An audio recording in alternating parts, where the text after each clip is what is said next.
Sonya and Andrea, welcome to the Keto Camp podcast. Thank you. We're so excited. Yep, so excited to be here. I am too, because I admire both of you. You two are both mentors to me and great friends, and I'm excited to share you with my community. So thank you for being here. And I'd love for Andrea to start with your backstory on what got you to what you're doing today. I think that you're an incredible human being, and I've learned so much from you, and I continuously learn so much from you, and I'm always so blown away by your knowledge.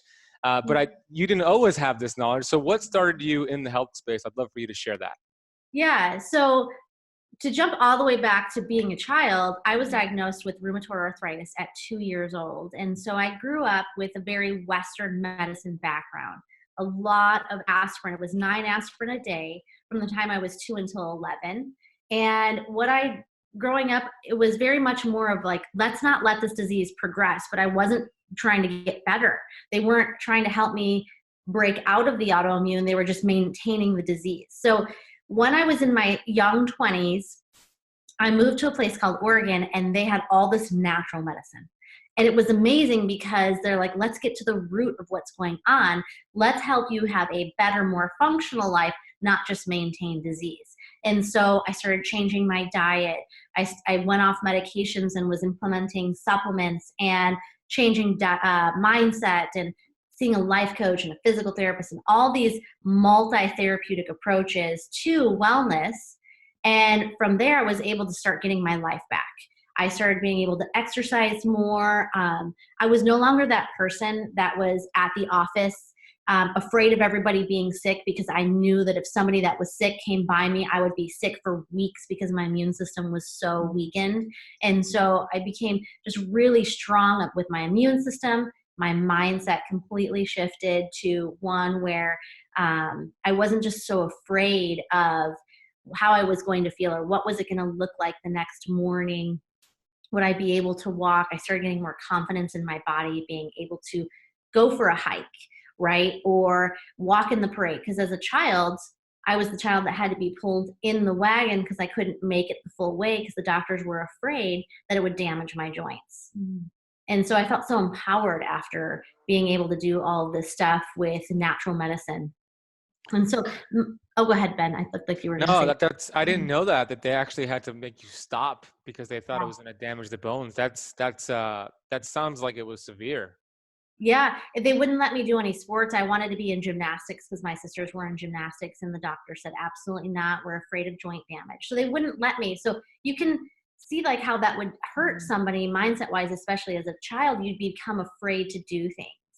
And one of the things that's really great, Ben, you're in our group that we're in, the Platinum group, and we go on this hike in Park City every year. And every year, about a month before we go, I start to get a little anxious. Can I do it? You know, what's it going to be like for me? Because it's really high altitude, but it's uphill the whole way. And then I have to remember, no, I can do this. My body is able to do these things, and I am strong enough. And every year I do the hike just fine. And I think, oh, that was so much easier than I thought.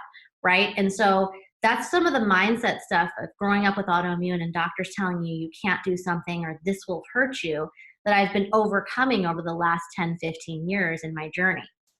Do you think that when conventional doctors tell somebody they can't do something, that it contributes to them actually never being able to achieve that?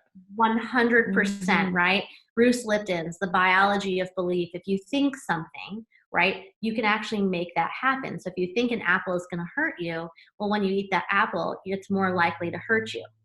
100%. Yeah. Yeah. All perception and relation. Yeah. The brain doesn't know the difference between fiction and reality. So, I mean, which is also, if you flip that to the positive, how amazing is that, right? Because now we can create our reality. And if you are really focusing on the positive and what you want, imagine what your life can look like. Yeah, that's powerful. I love it. It's the placebo versus the nocebo, right? That's right. That's right. Awesome. Well, thank you for sharing that, Andrea. Welcome. Thank you. And Dr. Sonya, I also admire you, and I love the work that you're doing. I listen to the Women in Wellness podcast every single week. I'm a big fan. So those listening to this or watching this on YouTube, go listen to the Women in Wellness podcast. It's amazing with the other doctors, Dr. Mindy and Dr. Caitlin as well. Your husband was on the Keto Camp podcast, Yeah, Dr. right. Nick Jensen. It was a great episode. And now I'm excited to have you share. So could you share your story and how you grew up and to doing what you're doing today? Yeah, I feel like I have so many layers to my story. And when I think back to like the big why, I kind of think back to, childhood, because that's really where we start forming our beliefs and our observations about the world and how we're relating to it. So as a young child, I was always an observer. And I always knew that I was here to be of service, but I just didn't know what that looked like. And you go through childhood thinking everybody probably thinks that way, but then you start to learn like, oh wait, no, there's something a little different about me, and how I'm relating to just how others are treating themselves and their health. Seeing my mom, she's very severe asthmatic, so multiple hospital trips, in a coma when I was graduating high school, 3 times within 1 year. So almost like these near death things that were happening in our family, and I just couldn't understand how someone couldn't shift it, because from a young age I knew there was real beauty in our bodies and that we can really take control of our lives. But to see somebody in that role, for me, who I'm supposed to be looking up to and like following a path that that she is following, I kept questioning it. I was like, no, there's something deeper and different that can change somebody's outcome. And for me, it always went back to the mindset and how we're relating to ourselves. And just like what Andrea was saying, the thoughts that we're having, how that's contributing to what our genes are doing. And then the outcome is turning into, these physical manifestations. And over the years of working and going through naturopathic school, I went through a kind of an event where I was divorced. And culture, I feel like, plays such a role in how we make decisions and perceive ourselves. So that was a really challenging time for me. But I was sitting in this seat of a doctor in front of these women that were in their 50s and living these lives up to that point that did not serve them. And now we're going through these divorces and these hardships and getting autoimmune disorders and going through these health problems. And I'm thinking to myself, well, I can't sit here and tell them what to do when I'm not fixing myself and how I'm relating to my world. So that really shifted my perception on what health really is. And from there on, I've just been seeing and observing women, mostly because I mostly work with women, and how women just get sick because we are such givers, and naturally we just want to give and take care. And we have forgotten how to fill our cup up first. And we forget that being on this hamster wheel every single day just to find our worth is really affecting our hormones. It's affecting our physical health. It's affecting our relationships to others and ourselves. So I feel like in order for me to empower families, I'm a big believer that women are like the center of communities and family, and, happy wife, happy life, like all that stuff that people say. But, and everybody contributes to that. But I feel like if we can hold space for people to just be who they are and just be a supportive community, like the world could shift. Like we could shift the next generation, really. So I feel like bigger picture for me has always been my story. Yeah, I love that. It's a beautiful thought. And we definitely can shape the world and change the world by doing that. So you mentioned there's a lot of women, a lot of men too, that are on this hamster wheel. What are some practical steps that somebody can start making today to start shifting away from that hamster wheel? Yeah. Well, I think the first step is awareness. That's right. Because we also define ourselves or identify with that hamster wheel, thinking that it's what's going to get us success, right? So if you ask somebody, oh, how are you doing? First thing that they'll say is, I'm really busy. And it kind of gives them this worth. So first we have to assess, I think, what does success look like for us? What are our values? Like, what is it that we really want for ourselves? Is it time with our loved ones? Is it vacation? Is it traveling the world? Is it learning and growing? So I think assessing first of where we're at and where we want to be is key. And then you can bring in the tools to get you there. That's right. One question that somebody asked me a few years ago was, what does abundance mean to you? And so a lot of times when you think of abundance, you think material objects like money, things, and stuff like that. And I really, really put thought into it. And I thought, abundance for me means freedom. Freedom of my time, freedom to choose what I'm doing. And so what I was able to do at that point by making myself aware of that was to completely shift my lifestyle based on how I wanted an abundant life. And so one of the things I love right now about my life is that at 3:00, my husband gets home from work and my son gets home from school, And it's like I get a second day. So I've arranged my work schedule to be done so that when they come home, right, I have that quality time with them every single day, whether we're doing something together or not, right? I have the option to choose, or I can choose to work a little longer or do whatever I need. But looking at your life and saying, what does abundance mean to me? Right? It's very individual. Like for somebody, it might be working harder, and that is what gives them fulfillment, and that's okay. And somebody like that will thrive because their relationship to it's different. But somebody else, it might be time with loved ones or something else. So I think recognizing that is the first step. Yeah, and it all starts with awareness, like you said, and determining your highest values, and you touched upon that, which is also what your definition of abundance is. You determine that, you have the awareness, and then you line up your actions to what's important to you, and that's the first step to getting off that hamster wheel. I love that. Great shares. Okay, so we talked also, and Andrea had mentioned about multi-therapeutic approach, which is what you use, and you realize it's helping with your health and your arthritis, and you also had Hashimoto's, correct? Correct, yes. And With autoimmune, right? It's like a domino effect. You start with one, and then all of a sudden things start happening. Could you talk a little bit more about that? Yeah, about the Hashimoto or the domino? About the domino effect of autoimmune disease. Yeah, so we see with autoimmune that that people will get diagnosed with, say, RA, and then your immune system is suppressed, and you have all these things going on, and so it's like a domino effect. So say that with RA, your body's working really hard on the autoimmune, and now it's starting to tax the other organs and glands. And so adrenal fatigue starts to come. And then when the adrenals go, the thyroid, or vice versa, right? Other things start to happen. And then it's just kind of like this domino effect of autoimmune that happens. And I would say that your listeners that have autoimmune will probably resonate with that, because it's never just one autoimmune diagnosis. Things start going because we're not getting to the root cause, right? So with RA, a lot of times you'll find that people are going to treat the symptom, right? Let's go after the pain and let's stop the progression. But that's not, the body's still having to work really hard to survive in that autoimmune storm. So that's why other things will start showing up. So by going after the root cause, because I know that's what you do as well in the multi-therapeutic approach, Ben, with your keto campers and the clients that you take on personally, you're going after the root cause or the upstream cause to turn off that autoimmune response. I think what you said there was really important, the survival mechanism, right? Like your body is working for you, even in an autoimmune condition, it's trying to do its best to help you survive. And that's just how we're wired. So these other hormones and these other nutrients that help us thrive take a back seat. So now we're open up to susceptibility in other organs. So the body starts to, I don't like using the word attack, but like almost trying to get help from these other systems, but the systems are taxed and tired, and they can't provide the support that we need. So the first thing to do is remove the interference. And then you allow the body to heal, and you could add things to it, which is the multi-therapeutic approach. And we talked a little bit about our thoughts, how important they are. They could create a hell out of heaven or a heaven out of hell.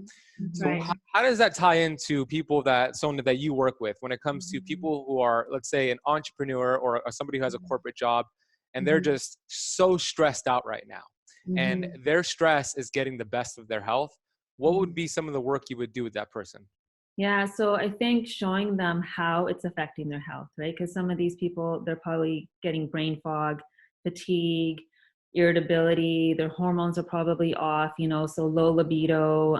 For men, it's erectile dysfunction. For women, it's hot flashes and night sweats and irregularity in their hormonal system. Identifying that and then bringing it back to that state of survival and cortisol, right? So we were talking on the adrenals. So as soon as our cortisol spikes, the hormones that help us thrive, like progesterone, are taking a decline. So they're declining now.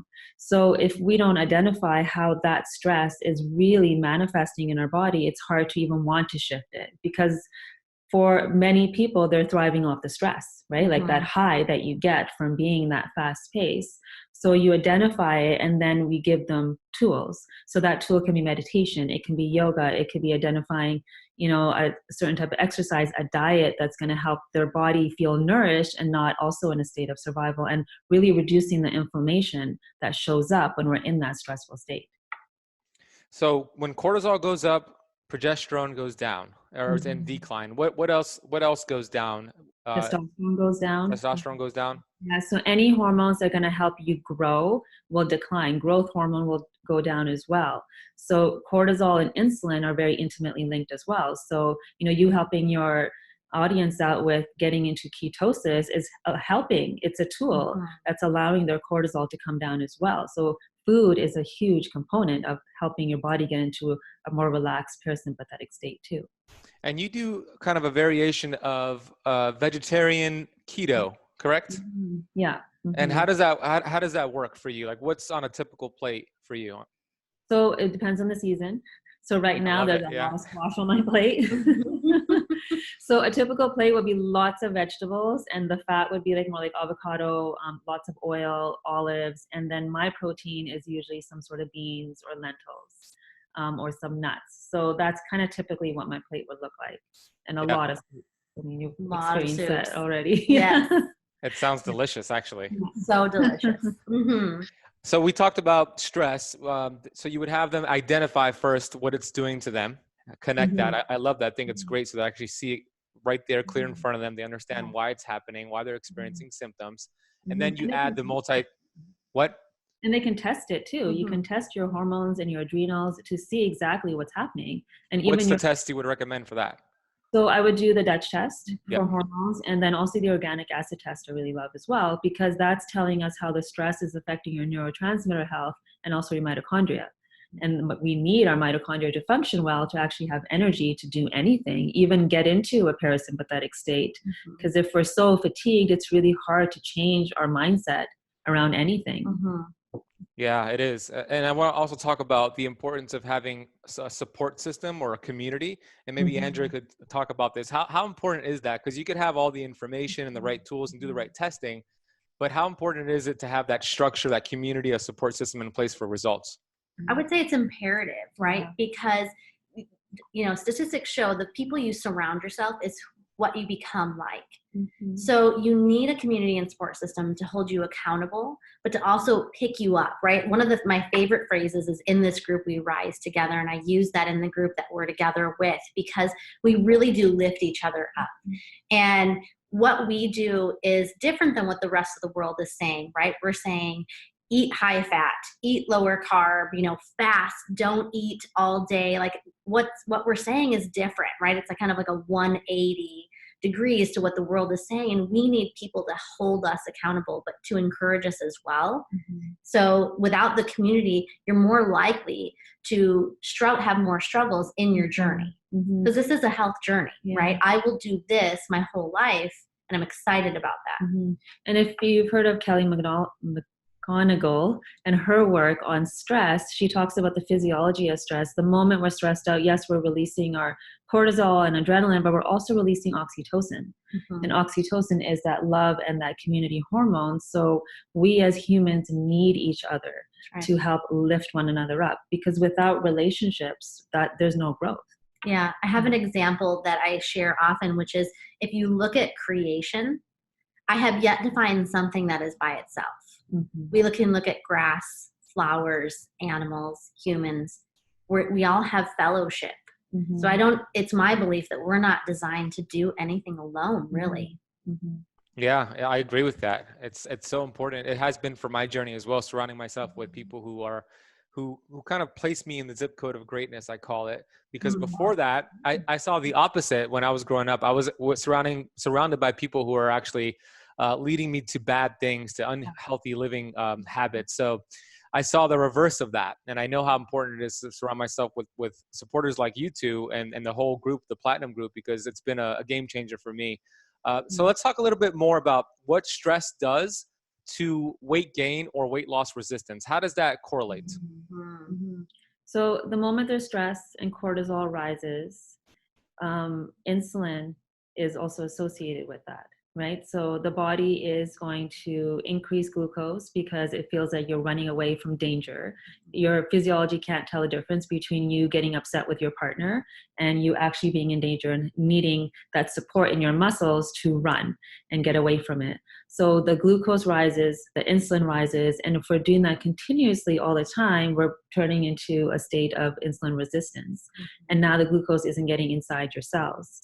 And fat cells love cortisol. Fat cells love estrogen, and we are so bombarded with toxins in our world today that they actually replicate themselves within the fat cell. So, especially along the belly, that's usually where a lot of people are complaining, I eat the right things, I do all the right stuff, but that belly fat that just isn't disappearing. And that's where you really have to step back and look at, well, how am I responding to stress? Yeah. You want to pick up from that as well?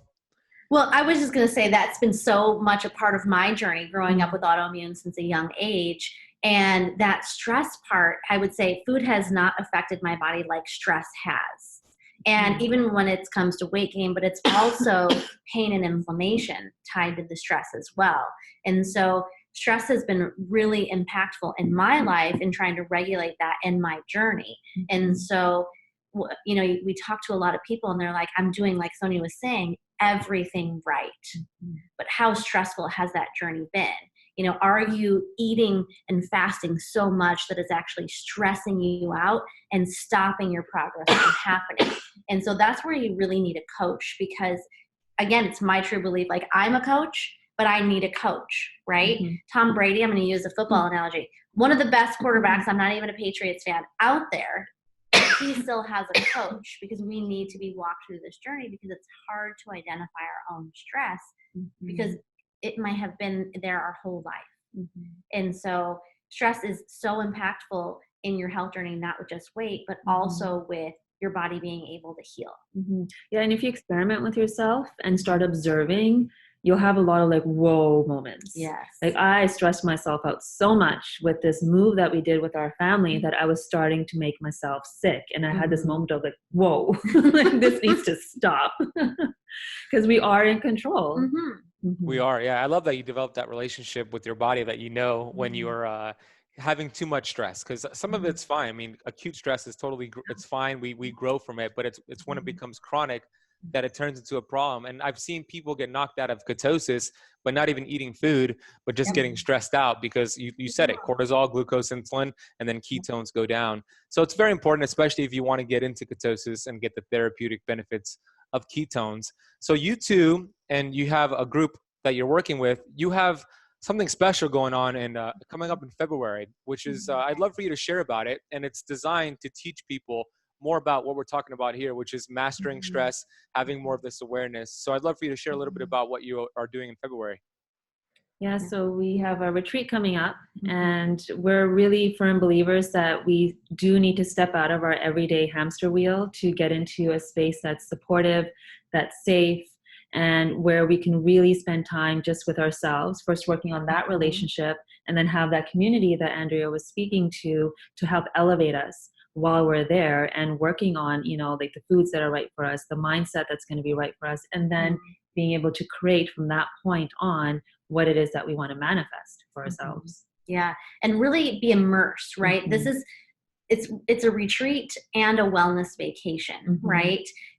Because we're in beautiful Baja, there's the ocean, you're going to have amazing fun time to vacation while learning how to really practice parasympathetic, right? Which is the opposite of sympathetic, which is fight or flight, right? So in your day-to-day life on the hamster wheel, it's incredibly hard to practice being in parasympathetic. And as Dr. Libby Weaver from Rushing Women Syndrome has taught us, is that we have now become where we live in sympathetic, and we have to be intentional about being in parasympathetic. And I like to always say parasympathetic equals paradise, right? Because that's where we want to live. We want to live in the bliss of parasympathetic.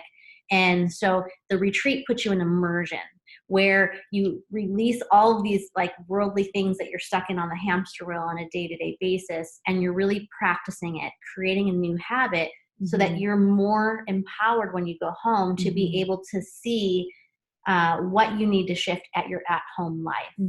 Because at home, you might not even know that you're so stressed out.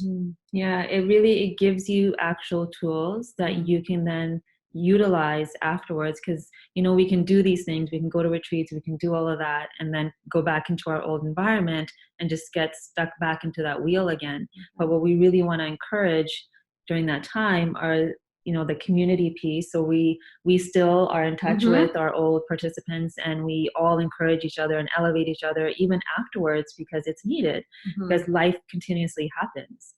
And so we continuously have to utilize these tools and create these practices. So like Andrea said, we have moments in our day where we really practice parasympathetic. Yeah. I love it. So you're gonna teach your guests how to practice this moving forward, not just at the retreat, but moving forward in their day to day, so they have it as a lifestyle approach. I think that's so important. We just discussed how important it is to master stress, and you're gonna teach them exactly how to do it. What are some other activities you're gonna be doing at this retreat? Yeah. Yoga, Kundalini yoga. Yes. Sonya and Nick are masters. And if you've ever done yoga, it's not like hatha or vinyasa. I mean, this is a real workout. And so we do that every morning. Yeah. Up here and physically. She makes the simplest move incredibly challenging. And then the next day we're like, oh, we're so sore, right? So we're going to work out every day. But we're also going to help people with fasting. So some people came to the retreat and they'd never fasted before. So they're still eating, however many, like 30 meals a day, right? And we help them to intermittent fast. Some people have fasted for 24 hours. And so everybody's at their own level. So we're going to teach them about fasting. We're going to have keto meals, good organic coffees and teas. So we're going to teach people how to eat. We're going to exercise them. So, and then as well as the mindset stuff. Yeah. And there's a spa on site that people can utilize. There's surfing. So it's community building as well. Like a lot of ceremony to build community and help each other. Yeah. So what was one of your favorite things from the last one you did last year? We can start with Sonya. Yeah. So the favorite thing for me was, we were talking about this just the other day, like the first 2 days, it's like we're teaching, we're really leading everybody and like lifting everybody up. And all of a sudden there's this shift that happens and everybody is teaching. Everybody just steps up into this real space of like who they really are and helping each other out. You just see all of a sudden like their posture starts to change. And so to see that evolution of somebody in such a short period of time for me was amazing. Very cool. I would definitely agree with that. Watching people come in and then watching their transition happen. And even as something as simple as someone coming in and not being willing to say, celebrate themselves and then see them dance with celebration, right? At the new person that they've created in just that short amount of time, right? Is so like, I have goosebumps just thinking about it. And also for myself as well, like it's so amazing to go in teaching and then be taught as well by everybody else's transformations. Yeah, I always say I'm actually do this for selfish reasons because I learn more about myself and what I need through teaching. And so they help us more than I hope we're helping them a lot, but they help us a lot. Yeah. So who's this retreat for? Who fits right into, I know that you're very selective on who you want to be there. Who would be the ideal person that should be at this retreat? Good question. Yeah. Anybody wanting transformation. Yeah. Anybody willing and able to allow themselves to transform their lives. Somebody who wants to create their life instead of letting the world create it for them. Yeah, allowing, really taking command of the universe, because so often we feel victim to what life is bringing to us, but really someone that's really wanting to change that paradigm and be in the driver's seat of their own lives. And also anybody that's like, I'm doing this and it's not working for me. Come. So where can they go to learn more about the retreat? What are the dates? How long is it? And where can they go to learn more about it? So the dates are February 25th to March 1st. It's in Baja, Mexico, so on the desert. And the website is naturallybraveretreats.com. And you can find us on the website, Instagram, and Facebook. I'm going to put all that in the notes. So that's 2020, February, March 2020. I'm going to put the links in the notes of this podcast. Definitely recommend it. I would personally be there. The only reason I'm not is because I have a wedding that my girlfriend's best friend is getting married that same weekend, and me and Andrea have spoken about that. But I highly recommend you two and what you're doing over there. And we're not done with our conversation, but I just wanted to mention that. So if this is resonating with somebody listening to this right now, or you're watching this on YouTube, and something's pulling at your heartstrings, go ahead and take action with it. Go learn about it. Head to the link in the notes and learn more about what they're doing. And it could be something spectacular for you. So I want to encourage you to do so if it's resonating with you right now. I want to ask you a question for both of you, and we'll start with Sonya. What is your definition of perfect health? Ooh, good one. Yes. Yeah, I have to go back to the freedom. I think perfect health is always choice, like having the capacity to choose what I want, when I want it, choosing what I want to do, not feeling pain and not feeling victim to my body's symptoms, but being able to be in control and choose what it is and how it is that I want to feel. Yeah, love it. And what about you, Andrea? I would say perfect health. It's such an interesting question, because I would say, well, there's no such thing as perfect health.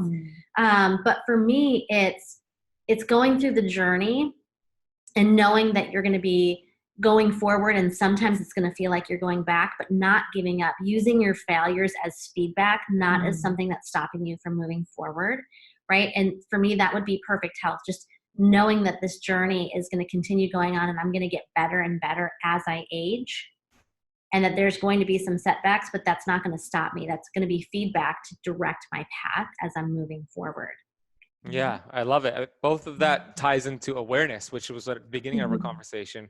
That's beautiful.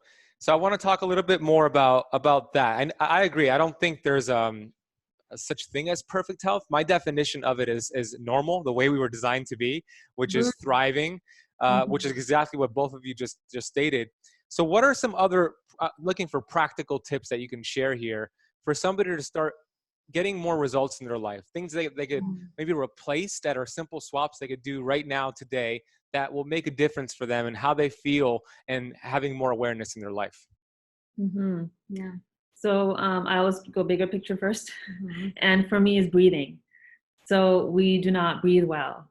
Most of us go through the day, and you could probably have an alarm on your watch and just to recognize if you're actually breathing, and we're not breathing through the belly. So if you're not breathing, your nutrients are not moving around. Your cells, your oxygen levels to your brain are not high enough where you're going to be able to focus and concentrate and do the things that you want to do. And you're just not going to feel nourished. And in order for our parasympathetic state to really flourish, we need to be able to breathe. And breath, I feel like, is our best friend. So we need to utilize it because it's there for us to master. Yeah. So breathing through the belly. Sorry, Andrea, I just wanted to make sure I got this note out there. Yeah. So breathe through the belly. So inhale, let the belly come out. Yes, expand it all. And then when you're breathing out, really breathe out all that carbon dioxide and bring the belly all the way back to your spine. There's a breath that I love to utilize. It's called the breath of fire. And what's said is however many minutes you do that breath of fire for is considered to be one breath.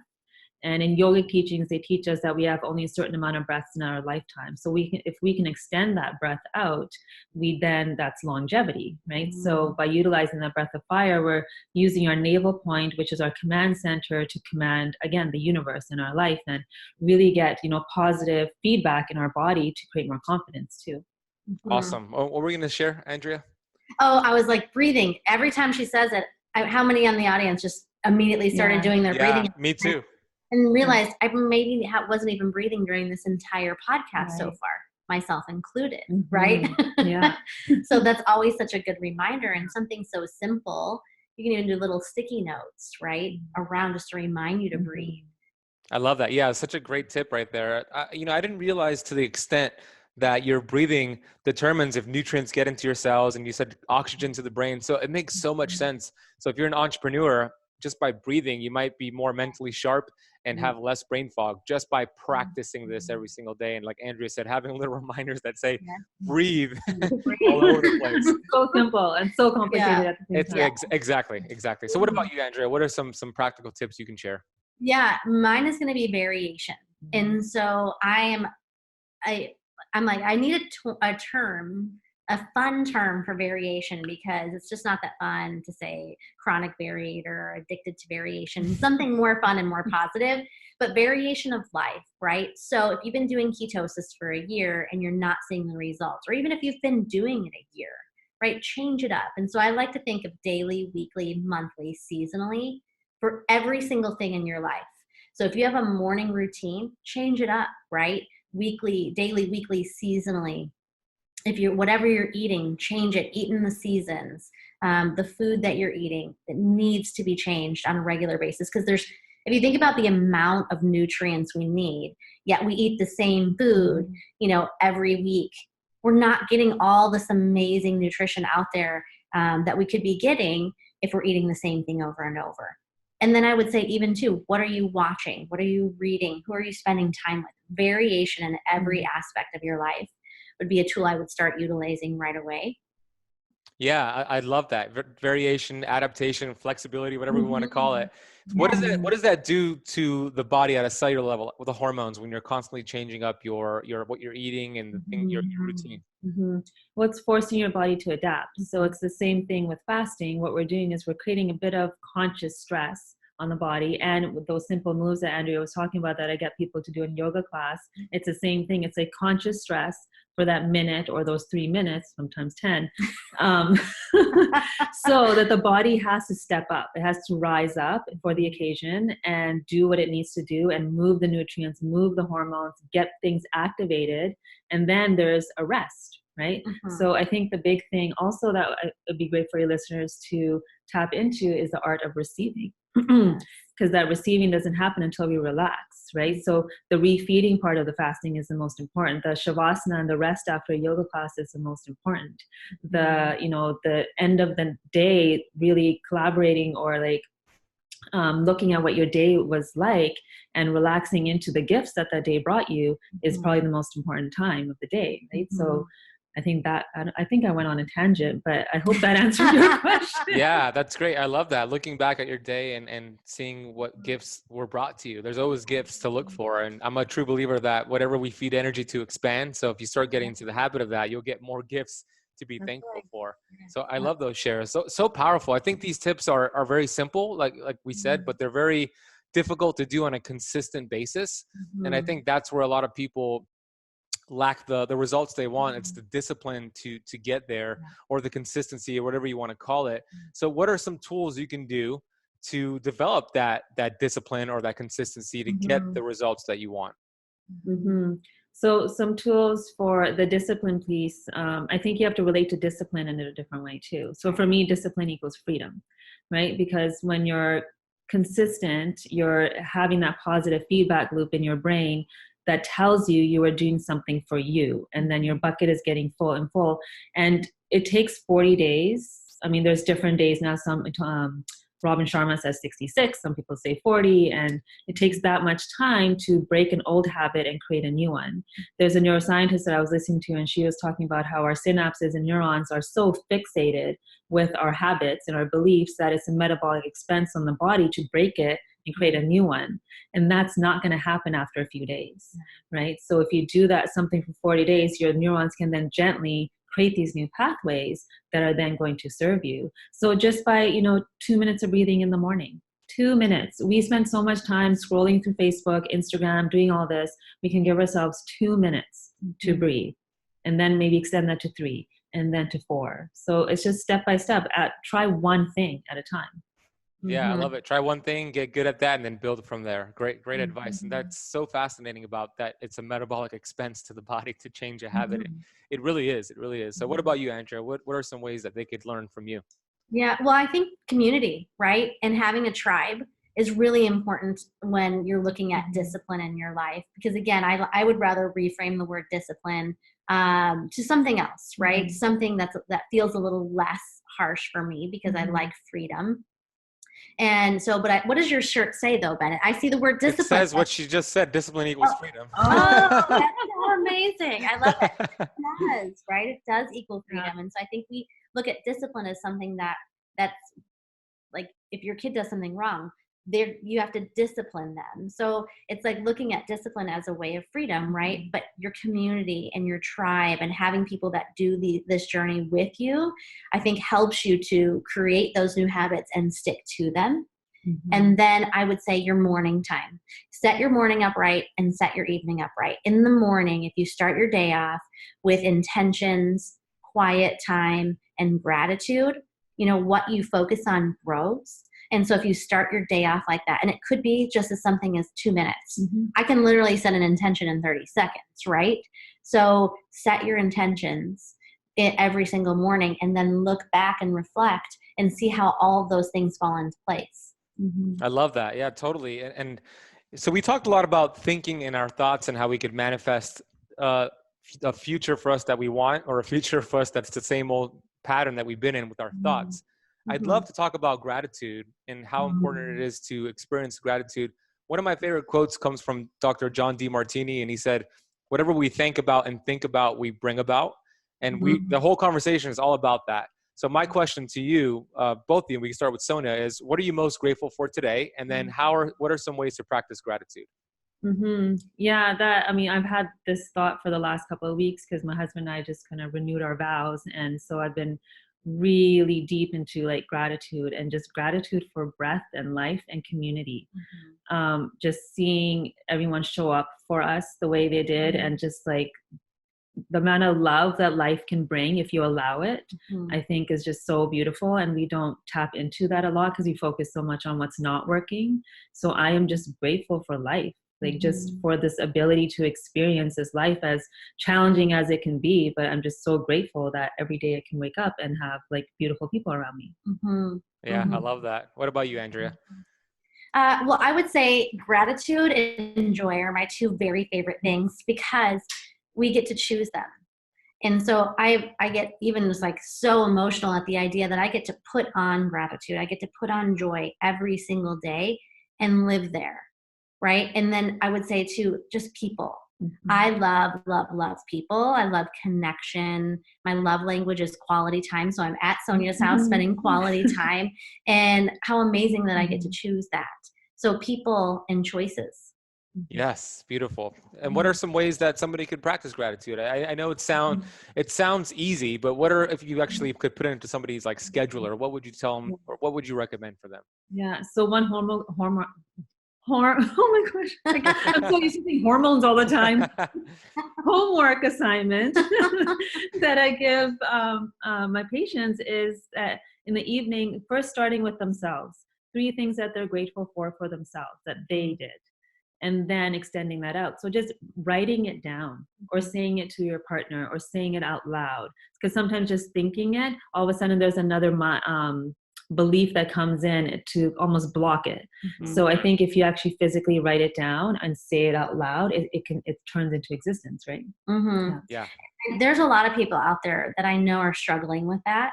And so for those that are challenged and they say, I don't have anything to be grateful for, ask somebody in your circle what they're grateful for you. And you can start there if you're blocked. Yeah, that's a great tip. And you're right. There's a lot of people who can't even manifest a grateful thought. What I teach is, or what I share with people is the stat 150,000, and that's how many people die every single day. So if you just understand that 150,000 people took their last breath yesterday, they're going to take their last breath today, and we're alive right now, we're breathing. Just knowing that is enough to be grateful for, at least for me, and I would imagine for most people.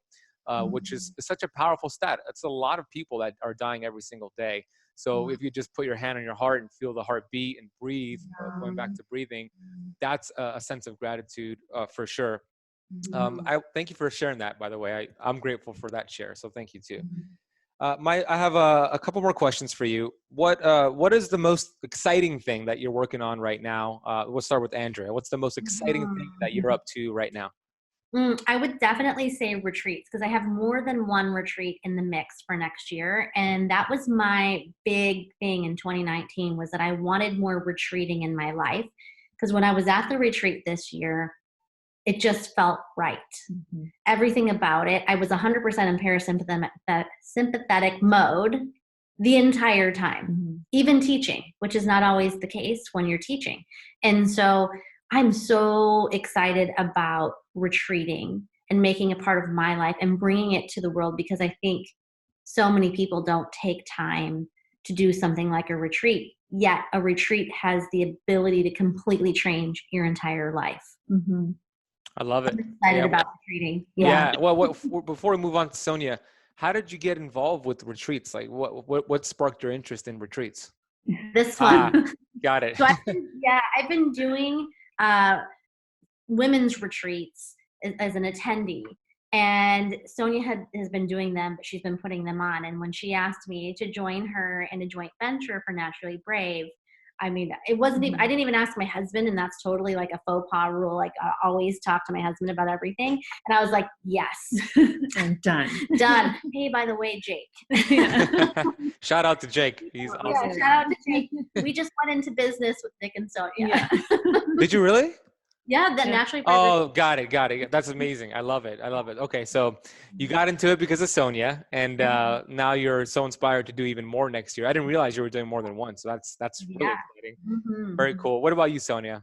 What is the most exciting thing you're working on? So I think this last weekend really sparked this whole like new foundation that we can kind of build on. So for Nick and I, my husband and I think now I'm just really excited to build with him. Like we've been building side by side for a little while now. Like we started building together, and then we kind of did this to figure out like who we are as individuals, because we work together, we live together, we parent together, we do all of that. And now I feel like we've done this circle where we're coming back so we can start building more together. Mm-hmm. Yeah. Beautiful. I love that analogy of just going out and then coming back in. I think that's great. Very cool. Okay, I have one more question for you before we wrap up this conversation. What's the last thing you want to share with the listeners or the viewers here? What's just some words that when I just asked that just came up to your mind right now? What are some last words you want to leave for the listeners? So what always comes up for me is for everyone, like my wish for everybody is to always know that they're worth it, and that you are worth all of it, all the abundance that's coming into your life, even the challenges that come into your life to help you grow, and the opportunities. Like you are so worthy, and you are such a gift to the world that you have every right to be happy and joyous. Yeah, and so you are worth it for sure, and you're not alone. There's so many people in our community, in this world, that want to do this journey with you, which is why I'm so thankful for Keto Camp, right? Keto Camp is an amazing community, and so you're not alone, and you're so worth it. Yes, 100%. Powerful share. Thank you for that. I want to acknowledge you both for coming on here and sharing with Keto Campers. I know that they got a lot from it. I sure did. I learned a lot. Just I have a lot of notes here that I could go back and reference. So I want to say thank you and acknowledge you both for showing up authentically and making a difference for so many people beyond your comprehension. You're making a lot of dents in this world, dents in disease. You're helping people with becoming more authentic with themselves and having that awareness. And you've helped me along the way, and I'm so grateful for both of you. So I want to say thank you for sharing today. And where can they find more of your work, Sonya? So Facebook, I'm pretty active on there, Dr. Sonya Jensen. And our website is divineelements.ca, so you can find us on there as well. Perfect. And Andrea? Yeah, so for me, it's going to be naturallybraveretreats.com and elevatewellness.com. Great. We'll put that in the notes. And thank you again so much. I had a great time with you too. And can I just say thank you to you too, Ben, because everything you just thanked us for, you're doing it on this public platform in such a big way. And so you're changing lives. Yeah, you're making some big dents. Thank you. Craters. Yes, craters. Little dents. They're like boulders. Like yes, we're doing this together. So awesome teamwork. Thank you too.